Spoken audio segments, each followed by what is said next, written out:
Hi, first graders.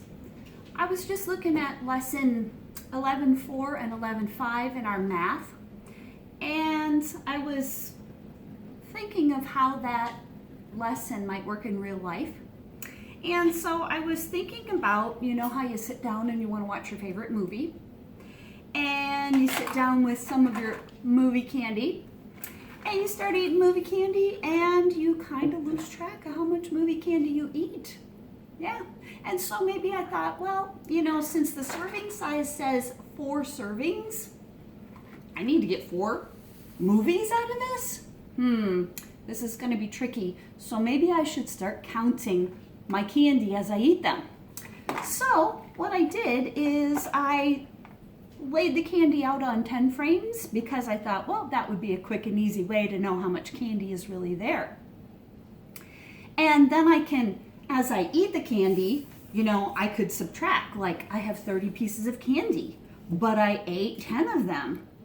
Now there are 20 pieces of candy left. See, I could keep track with a subtraction problem, a takeaway, right? Like a pirate problem. So sometimes we have to do that on paper. So on paper, what would it look like? Well, it's kind of like this, but I have 10, 20, 30, 40, 50, 60, 70, 80. I have 80 pieces of candy there. If I ate 40 pieces of candy, how much candy would I have left? Well, I can just X out 4 of these because I can think of this 40 as 4 10 frames, 4 sets of 10. So if I X those out, I could easily see how much candy I have left. 40 pieces. That's a pretty good way to solve that problem, but there's a faster way because this took me a really long time to draw this. So I thought, well, what would happen if I took these little 10 frames here of candy and I took them and made them into little pockets, and I could staple the sides and make myself little snack packs of candy so I would only eat 10 at a time. So I made these little packets.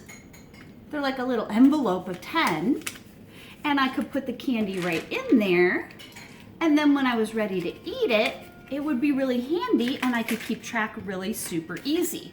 So I thought, that could help us solve math problems quicker too, because instead of drawing out all those pieces of candy on 10 frames, I could just make little squares of 10 to represent my candy in the little pouches. So let's see, I have 10, 20, 30 pieces of candy. I eat 1 pouch, which is 10. Let me eat that real quick. How much candy is left? Easy to see. 20 pieces of candy. This picture drawing is much quicker and much easier to solve math problems. You can use that on lesson 11.5.